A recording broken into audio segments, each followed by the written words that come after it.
Hi, and welcome to another edition of CSU Matters. We're here on the second floor of Berkman Hall in an area that's now known as the Academic Support Hub, formerly was known to many of you as TASK.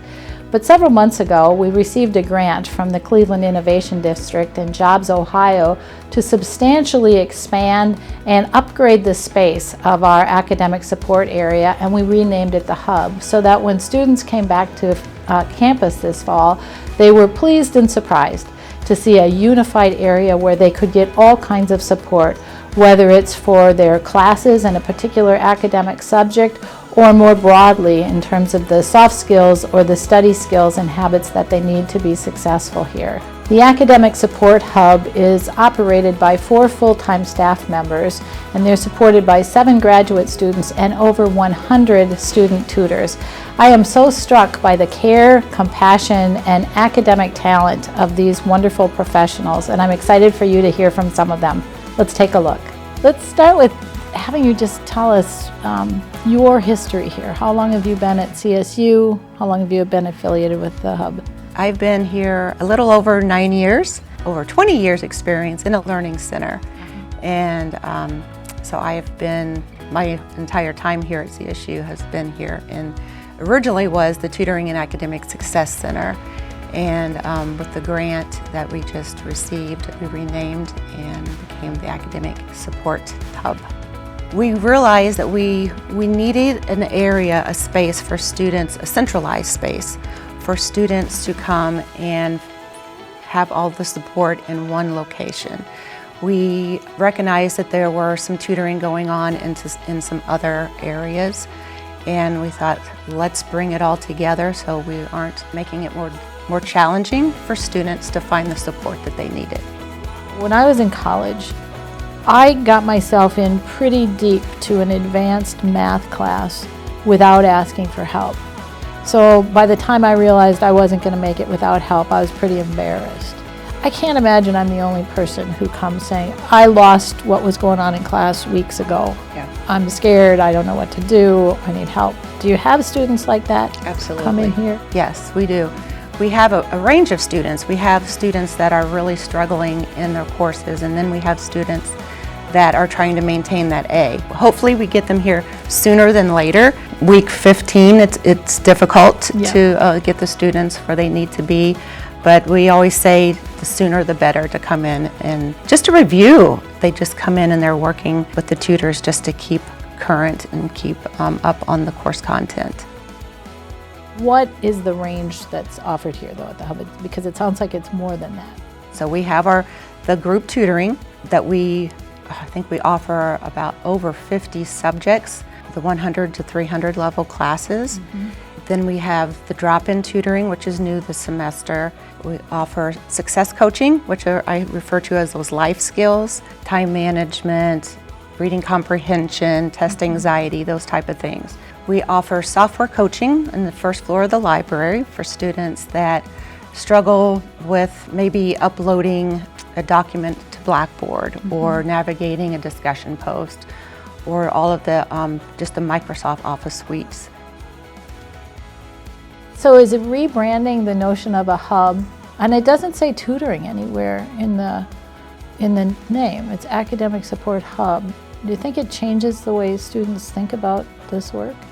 I think there's, for any of a number of people, there is a negative connotation to the word tutoring, that it implies in a lot of ways that there might be a problem with someone if they feel like they need tutoring, that there's a negative association with it. And I think avoiding that word and talking about it more in terms of academic support language is really, it broadens it. It says it's really for everybody, and it is if you're coming here, it's not because there's something wrong with you. There isn't anything wrong with you.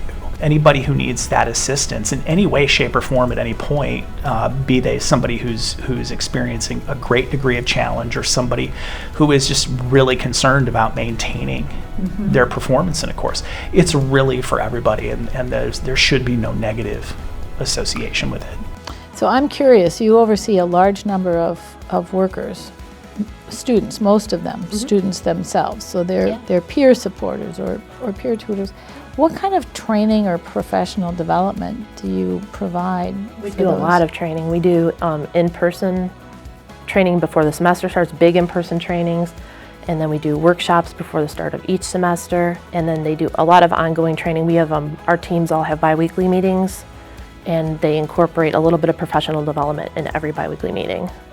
So let's say there's a student who comes somewhat reluctantly. How do you build a relationship with a student here? Well, part of what's nice about having the drop-in tutoring now is that they don't really have to commit to a weekly schedule of tutoring sessions. So if they're worried about how this is supposed to work out, or if they like it, or if it actually helps them or not, they can just kind of pop in and see what it's like and meet some of our tutors here before doing the maybe more beneficial thing of making a weekly schedule of it. So there's not that barrier of asking for help that a lot of students have. It can just be difficult to admit to yourself that you need help, even though it's a very integral part of learning for anyone. So I think having that drop-in option where they can just pop in for half hour and see if they get what they need before committing to anything else. I try to make these sessions as fun and relaxed as possible, because when the students are comfortable with you, they tend to engage more in the session and ask questions. So that's what I try to do. If you work hard to put students at ease, have some fun, I imagine that then there's students who want to come back and see you again. Is that what it means to have appointments so that they can say, not only I want to come back to the support hub, but I want Yusuf? Can they do that? The appointment is a weekly thing, so if they schedule an appointment, they have to come back every week unless they tell me otherwise. I'll be with them the entire semester to kind of help them. I'm a lead tutor this semester, but I tutor for the hub. It's been 2 years now. I basically tutor chemistry, all the chemistries that we offer. And I also observe other tutors like tutoring. I can give them feedback on how to improve their sessions. And also I take a lot from that by observing them and seeing how can I improve in my own sessions. I take a lot from other tutors. When I observe it, I'm like, this is a great idea. Like, I know one of my students that would take advantage of this. Now I can share with everyone everything that I see, share with the other tutors so they can also share to their students, and that way we can like affect more people. It's very rewarding.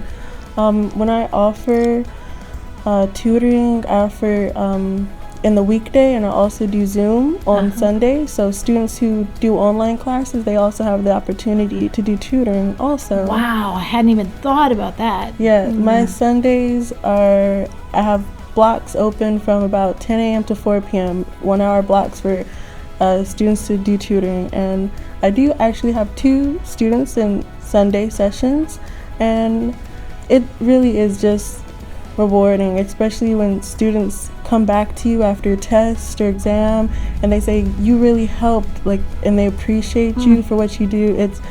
It's very fulfilling.